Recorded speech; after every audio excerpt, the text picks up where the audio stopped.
Let me take you into her kitchen.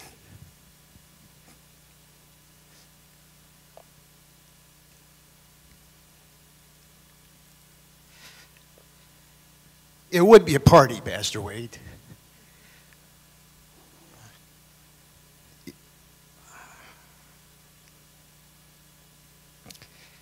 We wouldn't be allowed to be in the kitchen because Oma was doing her best work in the kitchen.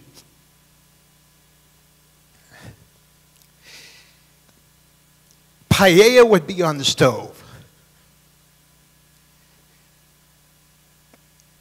These incredible aromas, seafood, rice, saffron, would be wafting through the air.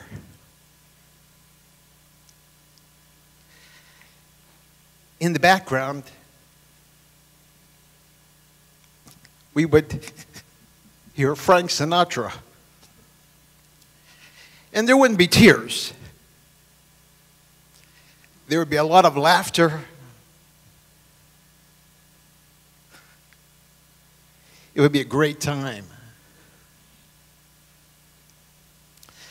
Not only laughter, but as has already been mentioned, there would be warmth, there would be love. And we would all feel welcome. We would all feel at home.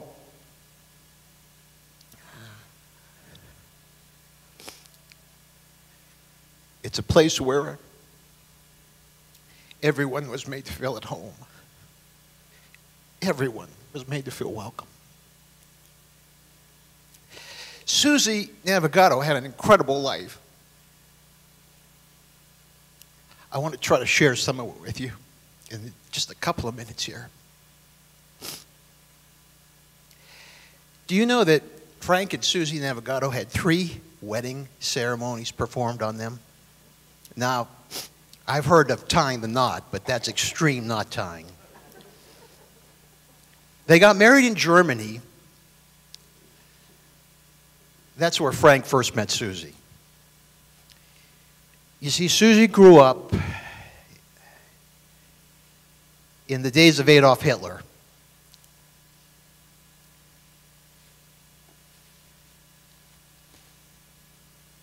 And she was from a family of means. Her father was a master electrician. He owned a business. It was an electrical supply and plumbing business. And he was very successful at what he did. Until the war broke out and he was drafted into the German army. Susie was, at that time, just a young teenager. She had an older sister, she had a younger sister, and then a much younger brother.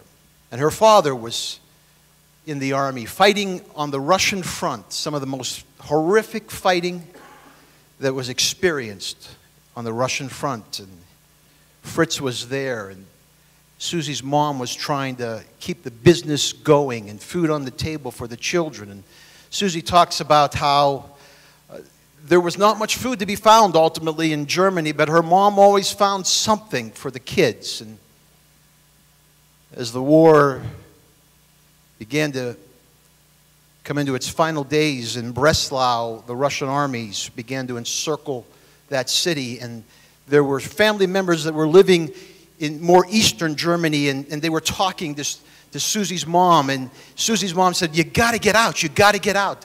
Don't wait any longer." And that part of the family waited, and they didn't get out, as that became the part of Germany that was behind the Iron Curtain.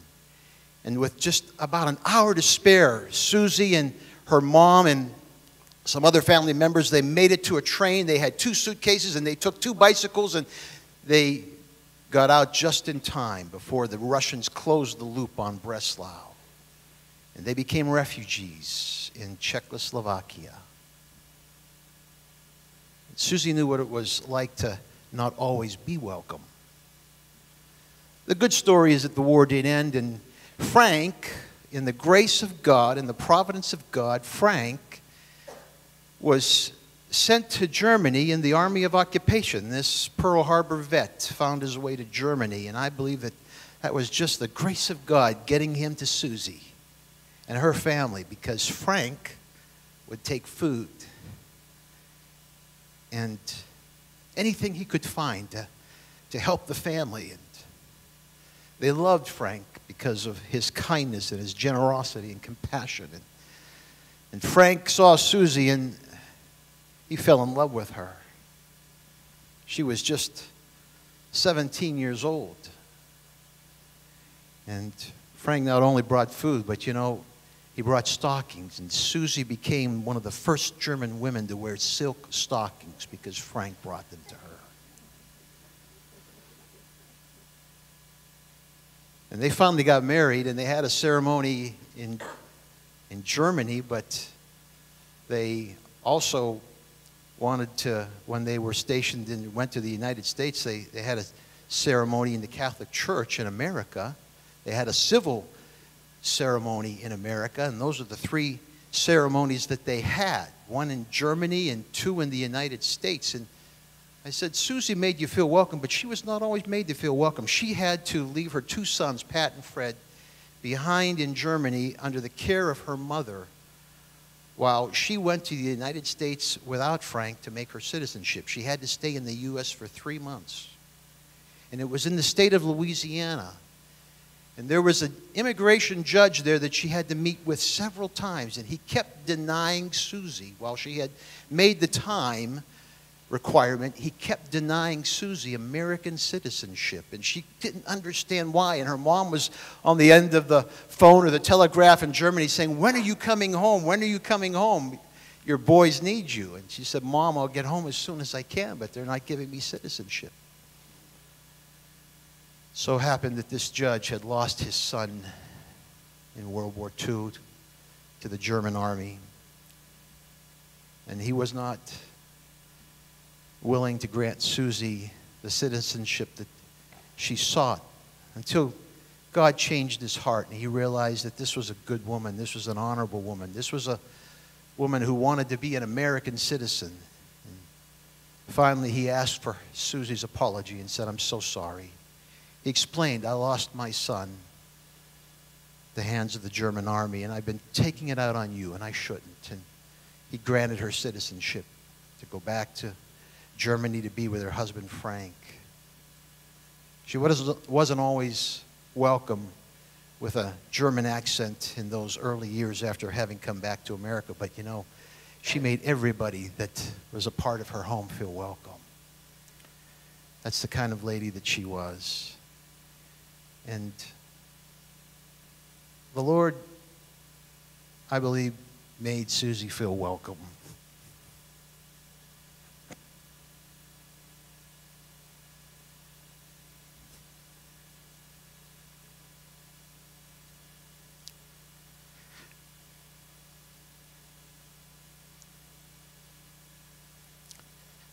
We're so grateful to the Lord.